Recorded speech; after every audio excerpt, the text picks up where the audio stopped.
Saya Muhammad Hasan Rizky Imani. Dan saya Ilham Ramana Saputra. Hari ini kita akan membahas mengenai ilmu kalam di era dinasti Umayyah. Mungkin sebelumnya teman-teman ada yang belum tahu atau bahkan asing dengan istilah kata ilmu kalam itu sendiri. Nah, bisa dijelaskan dong Kak, ilmu kalam itu apa sih? Ilmu kalam menurut bahasa dalam perspektif setelah kita, yaitu sebuah ilmu yang membahas tentang ketuhanan atau ketauhidan atau keesaan Tuhan yang Maha Esa. Selanjutnya, menurut Ibnu Khaldun, ilmu kalam adalah ilmu yang berisi tentang alasan mempertahankan kepercayaan iman dengan menggunakan dalil-dalil kepercayaan yang berisi tentang aturan yang membantah orang-orang yang menyeleweng dari kepercayaan golongan sufi maupun jenis sunnah. Selanjutnya, dari sekian banyaknya nama, kenapa sih harus dinamakan ilmu kalam? Alasan ilmu kalam ini disebut dengan ilmu kalam karena yang pertama, persoalan penting yang menjadi pembicaraan pada awal permulaan hijriah yaitu iman Tuhan atau kalam Allah dan yang azalinya Quran atau Al-Quran. Dan yang kedua, dasar ilmu kalam ini merupakan dalil-dalil pikiran dan pengaruhnya terlihat jelas dalam pembicaraan para mutakallim. Mereka jarang kembali kepada dalil Al-Quran dan hadis kecuali setelah menetapkan benarnya pokok persoalan terlebih dahulu. Dan yang terakhir yaitu cara pembuktian kepercayaan agama Islam ini menyerupai logika dalam filsafat.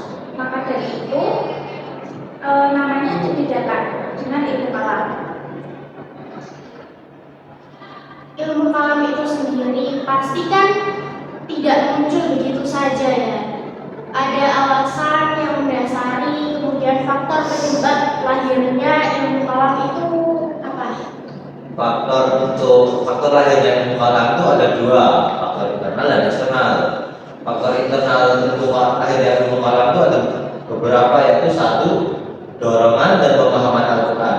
Pada zaman itu Al-Quran masih belum dipahami seluruhnya, sehingga membuat orang pada zaman itu berpikir keras untuk memahami Al-Quran. Dan yang kedua, penyerapan hadis yang berbeda. Di zaman itu juga terdapat beberapa hadis yang langsung dari Rasulullah, dari sahabat Nabi, bahkan dari orang Yahudi yang bertujuan untuk mengacaukan Islam. Yang ketiga, persoalan politik. Puncak persoalan politik ini terjadi saat kematian Utsman bin Affan yang membuat sekelompok orang membuat alasan yang tidak agar kepentingannya atau pendapatnya tetap bertahan. Nomor 4, adanya kepentingan kelompok. Di zaman itu ada dua kelompok yang cukup terkenal, yaitu kelompok Khawarij dan juga kelompok Syiah. Kelompok Syiah itu kelompok yang memuja-muja Ali bin Abi Thalib, sedangkan kelompok Khawarij itu kebalikannya, kelompok yang tidak senang akan keputusan yang telah ditetapkan oleh Ali bin Abi Thalib. Dan yang kelima, ingkar terhadap agama. Walaupun banyak yang beriman, tetapi juga tidak kalah banyak teman-orang yang ingkar terhadap agama, padahal sudah tertera dengan jelas di Al-Quran. Dan yang keenam, adanya pemahaman yang berbeda. Di saat itu kan Al-Quran belum dipahami keseluruhan, sehingga tidak banyak orang yang mengambil perspektifnya hanya satu ayat saja, sehingga terjadilah kesalahpahaman. Dan yang ketujuh, hidup mewah. Dikarenakan kemenangan atas perang-perang yang berlalu, membuat orang lebih bebas dalam mengutarakan pendapat yang berkaitan dengan agama. Dan juga ada faktor eksternal untuk yang dapat melahirkan ilmu kalam, yaitu satu, banyak orang yang memeluk Islam setelah Makkah ditaklukkan. Setelah Makkah ditaklukkan, banyak orang yang merasa aman, sehingga orang-orang tersebut mulai mempelajari akidah-akidah Islam lebih mendalam. Dan yang kedua, kelompok Islam yang membela Islam. kelompok Islam ini membela Islam dengan cara berdebat dengan orang yang masih belum paham dengan Islam, sehingga membuat akidah Islam yang lebih masuk ke dalam, lebih mengerti Islam itu apa. Dan yang terakhir filsafat Yunani. Umat Islam juga saling berhadapan dengan orang yang menggunakan filsafat, sehingga umat Islam juga menggunakan filsafat Yunani yang digabungkan dengan ilmu tauhid, dan akhirnya akan terlahir ilmu kalam. Di dalam hidup pasti ada perbedaan yang kita temui, entah itu perbedaan pendirian. Nah, dari situlah muncul pro dan kontra. Dari ilmu kalam itu sendiri ada nggak sih pro kontranya? Ada pro kontra dari terhadap ilmu kalam. Menurut Harun Nasution, munculnya persoalan tentang ilmu kalam ini dipicu oleh persoalan politik yang menyangkut peristiwa Utsman bin Affan yang berbuntut pada penolakan Muawiyah atas kekhalifahan Ali bin Abi Thalib. Ketegangan antara mereka berakhir menjadi perang, yaitu perang sifil. Sikap Ali yang menerima tipu muslihat dari Amr bin Al-As tidak disetujui oleh sebagian tentaranya, yang menyebabkan sebagian dari tentaranya itu berpecah. Dalam sejarah Islam mereka dikenal dengan kelompok Khawarij, atau orang yang keluar atau orang yang meninggalkan diri atau memisahkan diri. Tetapi masih ada satu pasukan yang membelot dan mendukung Ali. Mereka disebut dengan kelompok Syiah. Kemudian pasukan Ali bin Abi Thalib terpecah menjadi dua akibat penerimaan Ali terhadap tahkim yang ditawarkan Muawiyah. Satu kelompok yang mendukung sikap Ali dikenal dengan kelompok Syiah tadi, sementara satunya lagi yang menolak sikap Ali disebut Khawarij. Selain penyebab kemunculan persoalan kalam tadi, ada satu lagi persoalan kalam yang muncul pertama kali akibat munculnya persoalan siapa yang kafir. Dalam arti siapa yang telah keluar dari Islam dan siapa yang masih tetap bertahan di Islam. Bagaimana dijelaskan pada firman Allah pada penggalan ayat surat Al-Maidah ayat 44. Wa malam yakum bima anzalallahu ika humul kafirun, yang berarti barang siapa yang tidak memutuskan menurut apa yang diturunkan oleh Allah Subhanahu wa taala, maka mereka itu adalah orang-orang yang kafir. Masuk ke pembahasan intinya ilmu kalam di era Bani Umayyah. Masalah tauhid masih menjadi perdebatan hangat pada masa dinasti Umayyah, sehingga memunculkan beberapa aliran teologi seperti Murji'ah, Qadariyah, Jabariyah, dan Mu'tazilah. Masuk ke pembahasan intinya ilmu kalam di era dinasti Umayyah. Pada saat itu, masalah akidah menjadi hal yang masih hangat diperdebatkan, sehingga memunculkan beberapa aliran teologi, yakni Murji'ah, Qadariyah, Jabariyah, dan juga Mu'tazilah. Seorang muslim tidak bisa memaksakan pendapatnya kepada muslim yang lainnya, sehingga memunculkan kaum Mu'tazilah. Kaum Mu'tazilah ini selalu mengagungkan akal dan melahirkan berbagai pendapat kontroversial yang tidak disukai kaum tradisional.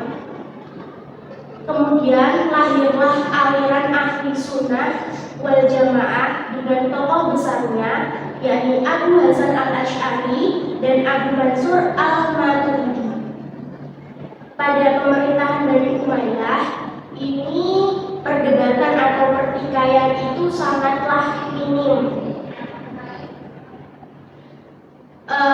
Selanjutnya mengenai golongan kaum aliran teologi yang sempat kita singgung sebelumnya, yaitu Murji'ah, Qadariyah, Jabariyah, dan Mu'tazilah. Kita akan menjelaskan secara detail mengenai kaum-kaum tersebut. Yang pertama, kaum Murji'ah. Menurut Burhanuddin, kaum Murji'ah itu pertama kali muncul di Damaskus pada akhir abad pertama Hijriah.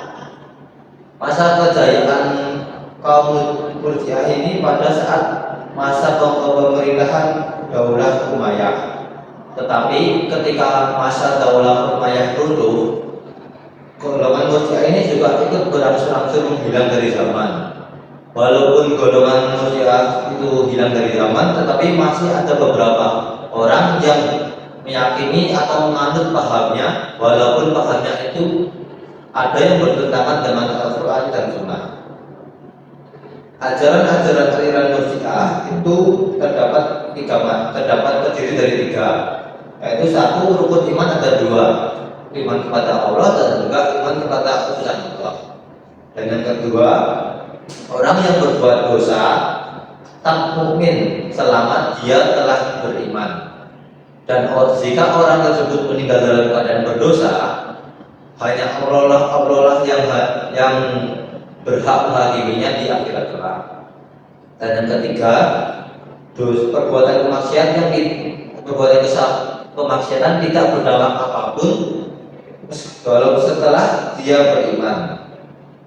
Dan tokoh aliran Murji'ah itu ada Wasid bin Athar dan juga Abu Hanifah dari Ahlus Sunnah. Kemudian yang kedua ada kaum Qadariyah. Ya, ideologi Qadariyah adalah mengingkari takdir.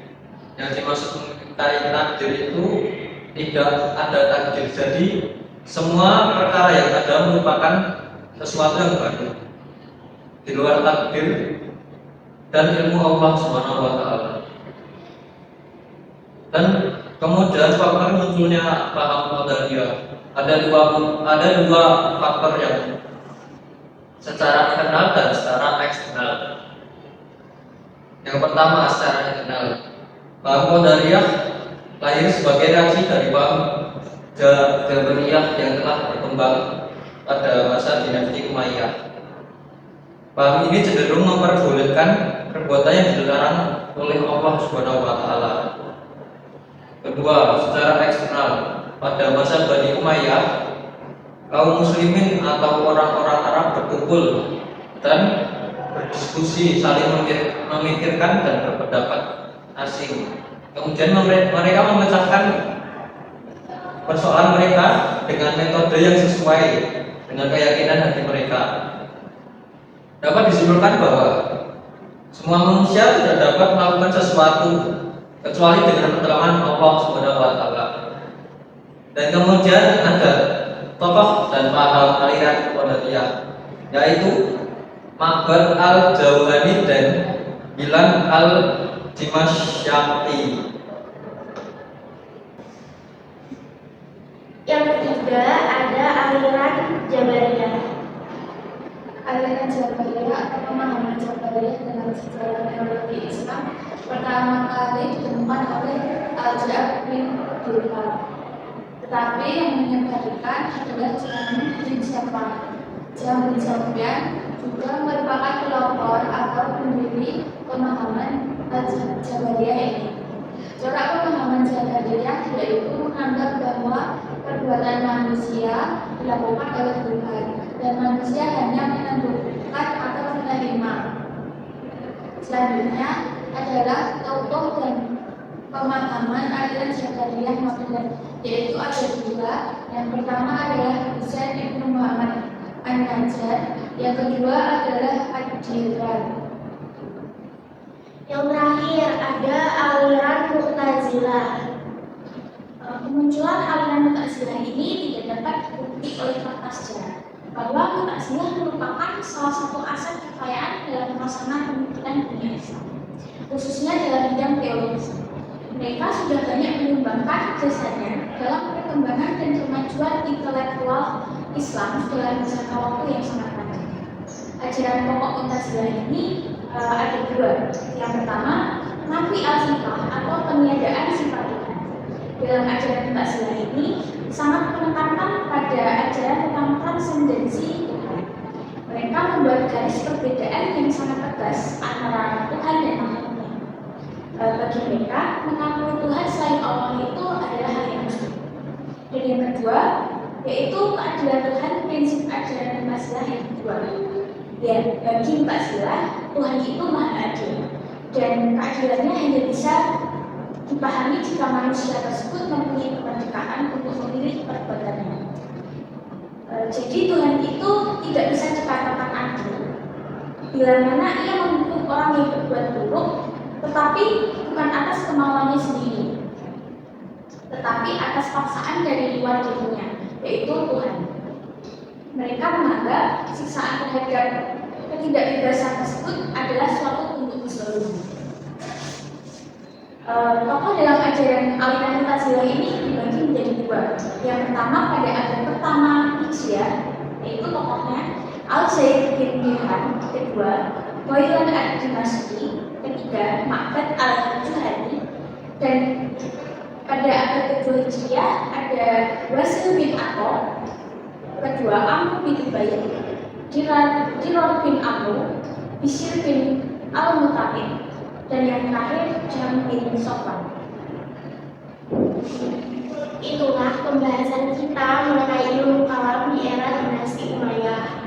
Diperoleh beberapa manfaat ketika kita mempelajari ilmu kalam.